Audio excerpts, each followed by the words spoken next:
ভাইয়ের আমার, যে কথা বলতেছিলাম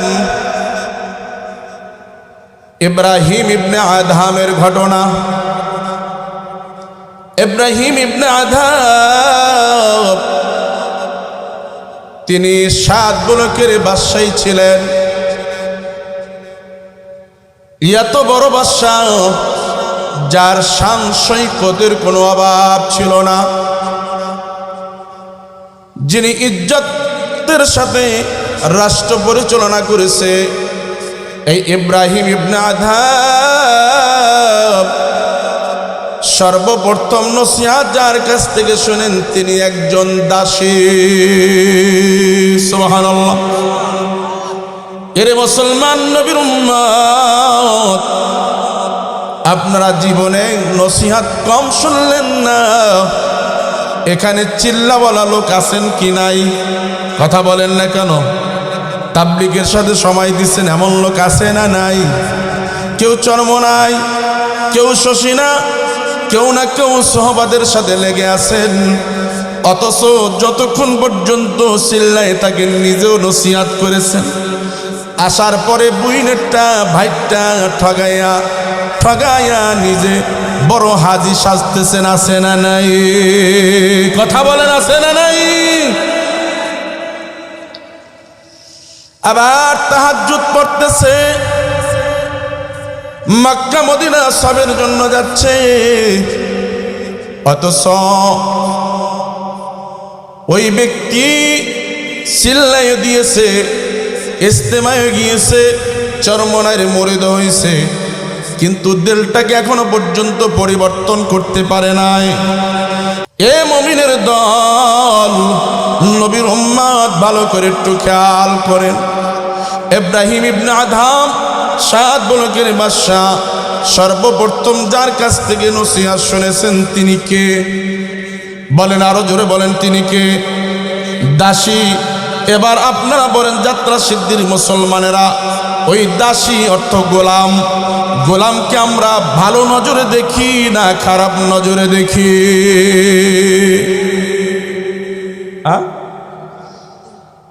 ওই দাসী যদি ভালো নসিহত করে তার কথা আমরা মানতে চাই না। কারণ হচ্ছে দাসী আমাদের গোলাম, ও আমাদের কথা মানবে, আমরা ওর কথা মানব না। কিন্তু একদিন ওই দাসী ইব্রাহিম ইবনে আদহামের বাড়ি বিছানা, খাস কামরার বিছানা ঝাড়ু দেয়, ঘরটা পরিষ্কার করে, হঠাৎ করে তার দিলের ভিতরে একটা চিন্তা এবং কৌতূহল আসলো।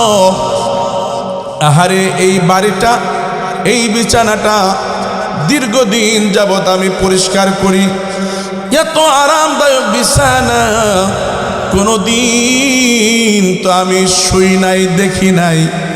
একটুখানি শুয়ে গেল, কিছুক্ষণ পরে ইব্রাহিম ইবনে আদহাম খাস কামরার ভিতরে ঢুকলো। রাজার বিছানায় দাসী শোয়া। এবার মনটা ভালো না খারাপ? আরো জোরে কোন, মনটা ভালো না খারাপ? খারাপ।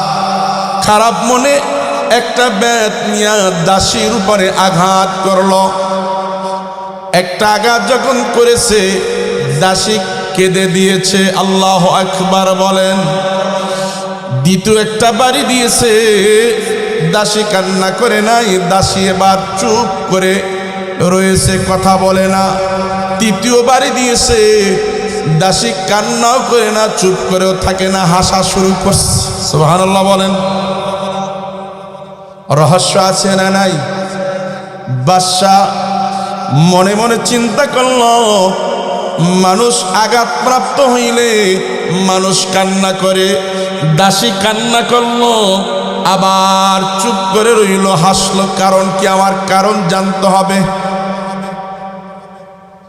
এবার মুসলমান ভাইয়েরা, কারণ খুঁজতে গিয়া দাসীকে যখন জিজ্ঞাসা করলো, দাসী হে, আঘাতপ্রাপ্ত মানুষ পাইলে, আঘাত হইলে মানুষ কান্না করে, তুমি কান্না করেছো, চুপ করে রইছো, হেসে দিয়েছো, কারণ বাদশাকে ডেকে বলে, ও বাদশা,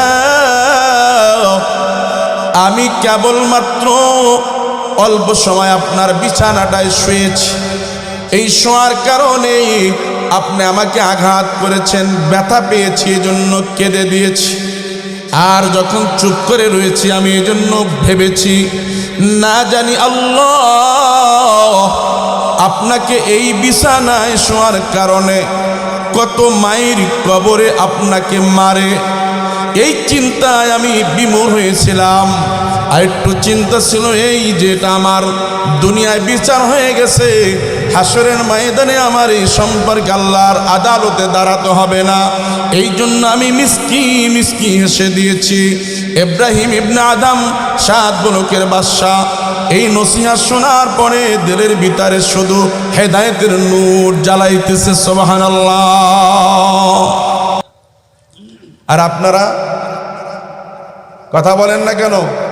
দৈনন্দিন যে সুন্দর শুক্রবার ইমাম সাহেব আলোচনা শোনায়, কথা বলেন, অথচ আলোচনা শোনার পরই বাম কদম দেয় না, ডাইন কদম দিয়ে মসজিদ থেকে বের হয়, নেমেই শুধু ইমাম সাহেবের আলোচনা সমালোচনা হয় কি হয় না?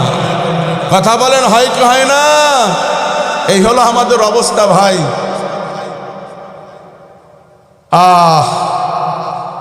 মুসলমান আফসোস, এ মাইকেলায় গেল কণ্ঠ শুকিয়ে ফেলাইতেছে।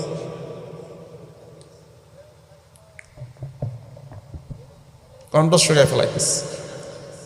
মুসলমান ভাইরা আমার একটু লক্ষ্য করেন, আমি যেই আয়াতে কারিমা তেলাওয়াত করেছি সূরাতুল মায়েদার 35 নম্বর আয়াত, ওই আয়াতের 3টা আলোচনা।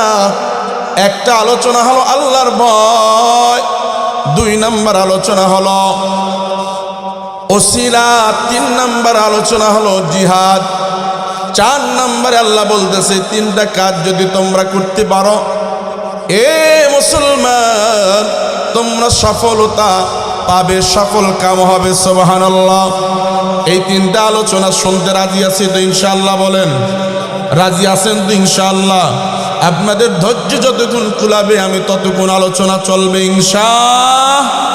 কিন্তু ফজরের নামাজ পড়তে হবে, শর্ত হলো এই, ওয়াজ শুনবেন, ফজরের নামাজ পড়বেন না, এই ওয়াজে কোনো ফায়দা হবে না। নবীর উম্মত এবার খেয়াল করেন, ইব্রাহিম ইবনে আদহামের 1 নম্বর নসিহত কার কাছ থেকে শুনলেন? কি শুনলেন? যে বিচার হয়ে গেছে, আর বিচার হবে না, হেদায়েতের নূর অন্তরের ভিতরে জায়গা নিয়েছে, সুবহানাল্লাহ বলেন। এই জন্য সূরা ফাতিহার ভিতরে আল্লাহ তাআলা আমাদেরকে হেদায়েতের রাস্তা দেখাই দিয়েছেন, সুবহানাল্লাহ।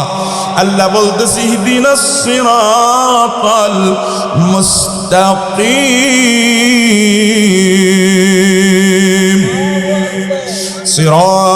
সিরাতাল্লাযীনা আন'আমতা আলাইহিম।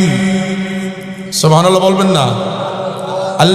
আল্লাহর কাছে আমরা বলতেছি, আল্লাহ আমাকে সিরাতি মুস্তাকিমের রাস্তার পথে চালাইও, যেই পথে তুমি তাদেরকে চালাইয়া তোমার প্রিয় বান্দা করেছো। আল্লাহ ওই পথে নয় যেই পথ দ্বারা তোমার থেকে দূরে সরে জাহান্নামী হয়েছে, আল্লাহ ওই পথ থেকে তুমি আমাদেরকে হেফাজত করো, সুবহানাল্লাহ।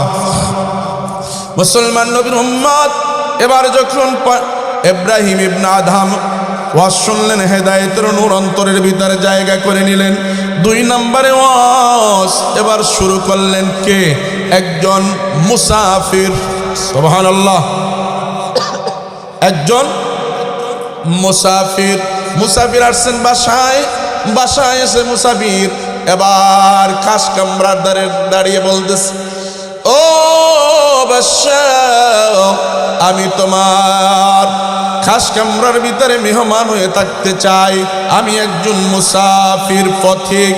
ইব্রাহিম ইবনে আদম ডেকে বলে, না না না, এটা তোমার জায়গা না, এটা একমাত্র আমারই জায়গা। ইব্রাহিম ইবনে আদম এই কথা বলতেছে, মুসাফির বারবার বলতেছে, না না, এই জায়গায় আমি থাকবো। এক পর্যায়ে 2 জনের ভিতরে কথা কাটাকাটি চলতেছে। অবশেষে ইব্রাহিম ইবনে আদম ধমক দিল, রে আহাম্মক, আমি তোর জন্য ভিআইপি ভাবে ভিআইপি খানা খুলে দিব, তোর জন্য অন্য জায়গায় ভালো আরামদায়ক বিছানা ভালো খাবার দিব, তবু এই জায়গায় তুমি থাইকো না। কিন্তু মুসাফির বলতেছে, না না, আমি এই জায়গায় থাকব। ইব্রাহিম ইবনে আদম যখন ধমক দিল, ইব্রাহিম ইবনে আদমকে ডাক দিয়া বলে, ও ইব্রাহিম ইবনে আদম, তুমি যে আমায় মুসাফির বলে আমাকে তাড়াইয়া দিতেছ, আমি জানতে চাই, বলো বলো গো, এই জায়গায় তুমি কত বছর আছো? কয় আমি 40 বছর রাজত্ব করতেছি। তার আগে কে ছিল? কয় আমার নানা ছিল। তার আগে কে ছিল? কয় তার বাবা ছিল। আজকের তারা কোথায়? কয় কেউ নাই। এবার মুসাফির ডাক দিয়ে কয়, ও বাদশা, আমি মুসাফির নয়, বড় মুসাফির হলো তুমি। এহি হাম সব মুসাফির হায়, কবর আখের ঠিকানা, कोई आगे रवाना है, कोई पीछे रवाना। दादा गेलो, बाबा गेलो, কেউ তো ফিরে আইলো না, একই পথে যেতে হবে, কেউ তো ভাবে থাকবে না। আল্লাহু আকবার বলেন। থাকা যাবে? কথা বলেন, থাকা যাবে? ইব্রাহিম ইবনে আদম এই কথা শোনার পরে তিনিও তার দিলের ভিতরে আবার হেদায়েতুল নূর জ্বলতেছে। কত তো সত্য মুসাফির বলেছে, আসলে এই দুনিয়ায় থাকা যাবে না, এই দুনিয়া ছেড়ে একদিন না একদিন চলে যেতেই হবে। আইসা ভাবে যাইতে হবে ওই কবরে, একা একা কেমনে থাকবা সেই ঘরে, সাথী নাই রে বাতি নাই রে ওই কবরে, একা একা কেমনে থাকবা কবরে। আল্লাহু আকবার বলেন। মুসলমান একটু খেয়াল করেন, একথা বলার পরে ইব্রাহিম ইবনে আদমের হেদায়েতের নূর পয়দা হতে শুরু করলো, হেদায়েতের রাস্তায় তিনি উঠতে শুরু করলেন। কিছুদিন যাওয়ার পরে, কিছুদিন চলার পরে আবার রাতের গভীরে আরামে ঘুমাইতেছিল, হঠাৎ করে তার রাজ দরবারে বিল্ডিং এর ছাদের উপরে একটা পায়ের আওয়াজ বারবার বারবার তার কানের ভিতরে আসতেছে। সুবহানাল্লাহ বলেন। কানের ভিতরে আসতেছে। এই কানের ভিতরে আসতেছে, ইব্রাহিম ইবনে আদমের ঘুম ভেঙে গেল। ঘুম ভেঙে গিয়ে দরজা ভেদ করে যখন সিঁড়ি বেয়ে বেয়ে উপরে উঠতেছে, দেখতেছে একটা জীর্ণ শীর্ণ লোক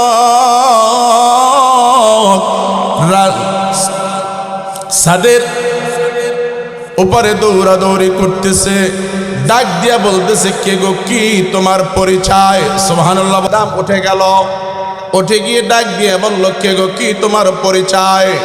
ইব্রাহিম ইবনে আদম এই ডাক দেওয়ার পরে বলতেছে, আমি একজন রাখাল। কেন আসছো এই ছাদে, কিভাবে আসছো? আমার একটা ঘোড়া ছিল, ঘোড়াটা হারিয়ে গেছে, এই ঘোড়া তালাশ করার জন্য আমি এই ছাদে এসেছি। আল্লাহু আকবার। এ নবীর উম্মত, ভালো করে একটু দিলের কান্ডা লাগাল। এবার বলার পরে ইব্রাহিম ইবনে আদম ডেকে ডেকে বলতেছেন, ঘোড়া হারানো গিয়েছে, ঘোড়া বাবা মাঠে, না হয় গাছতলায়, না হয় কারো বাড়ির আঙ্গিনায়, তোমার ঘোড়া হারিয়ে গেছে, এই ছাদে ঘোড়া তালাশ করতেছো, এটা কখনো সম্ভব নয়, তুমি তো একটা আহাম্মক।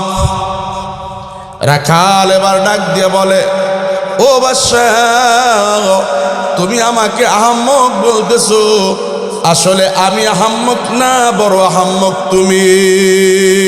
আল্লাহু আকবার। বড় আহাম্মক তুমি। কেন? কিভাবে আমি আহাম্মক?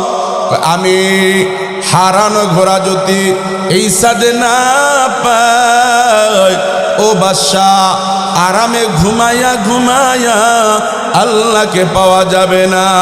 ওয়া মিনাল লাইলি ফাতাহাজ্জাত বিহি নাফিলাতাল লাকা আসা আন ইয়াবআসাকা রাব্বুকা মাকামান মাহমুদা।